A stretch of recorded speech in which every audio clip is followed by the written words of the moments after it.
This Yongnuo 85mm f1.8 prime lens is half the price of this Sony 85mm f1.8 FE. Could it be that the cheaper one is just as good or better as the more expensive one? Guys, you're not gonna believe this. Let's find out.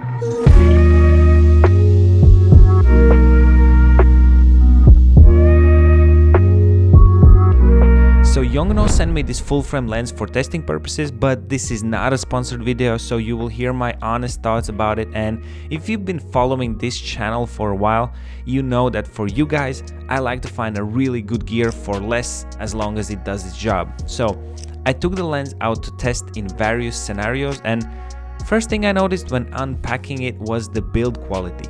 Very solid. This is the upgraded version, by the way. Their previous one was all plastic, but this one is made of aviation aluminum alloy.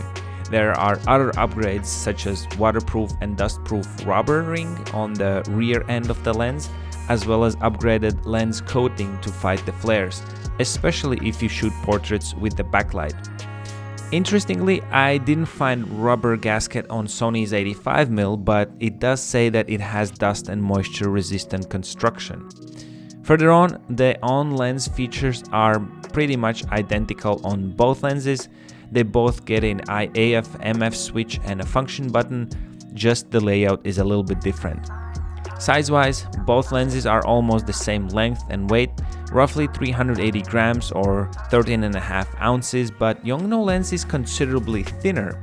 Also, its focus ring is taller, both turn smoothly. The only difference is that Yongnuo's focus throw seemed longer compared to Sony's. And lastly, the front element is filled with beautiful glass on Yongnuo lens featuring 58mm filter thread, while Sony takes 67mm. All in all, both lenses seem almost identical by the look and feel, well built, sturdy, same length and weight, and even the closest focusing distance is the same, 0.8 meters or 2.62 feet. All photos and videos were shot on Sony a7 IV, and if you want to see the raw images side by side, I will leave the link below to my website yuriax.com. So this one surprised me a lot. Yongnuo claims that it's the best ranking 85mm lens for Sony on DxOMark, especially when it comes to sharpness. So I had to check, and believe it or not, it is based on DxOMark at least.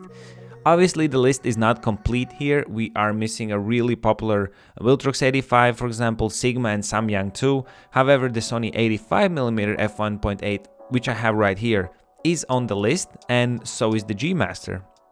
While Yongnuo gets the overall highest score, beating even the G Master lens, I found some irregularities on this website. For example, when I selected a specific camera model where the tests were carried out on, for example, the Sony a7R IV, the Sony f1.8 then suddenly gets, rated as being sharper. So let's just take a look at these two examples and you judge for yourself. So when it comes to the sharpness tests, I have the Yongnuo lens on the left side, and the first one was with f1.8. If we zoom in, when we zoom into 100%, I feel like they're really close to each other, but perhaps Sony is a little bit sharper at f1.8. However, if we switch to f2.8 and further, I honestly was not able to tell much of a difference. I felt like both of them are sharp, so of a different scene. Here I have a gimbal, part of a gimbal at least, and again at 100% at f1.8, Yongnuo on the left and Sony on the right side. I was trying to focus not on the text but rather on these little particles here in the background, and I feel like they're almost identical. Let's just try something like f5 on both of them. I don't know, guys, seems very close. I also did many real-life tests with this lens, and optically I think it is phenomenal, especially given the price point of this thing. Shooting right against the sun, I was not able to see any flares or imperfections. Just seeing how many shots it performed so well. And the 85mm is a king of bokeh. It is just so pleasing. I love that you can get nice and blurry background even at f6.3. the object, whatever you're focusing on, gets isolated nicely and stand out so well.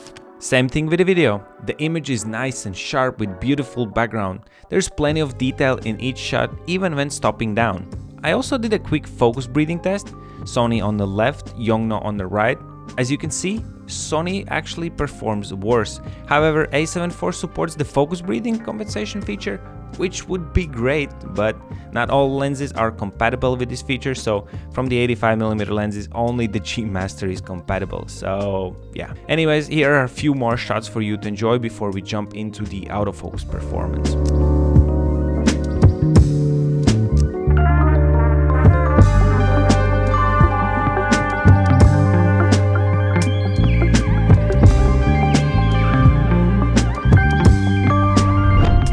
I've said it many times before and I will say it again. Very often the autofocus performance is the stumbling block for budget brands.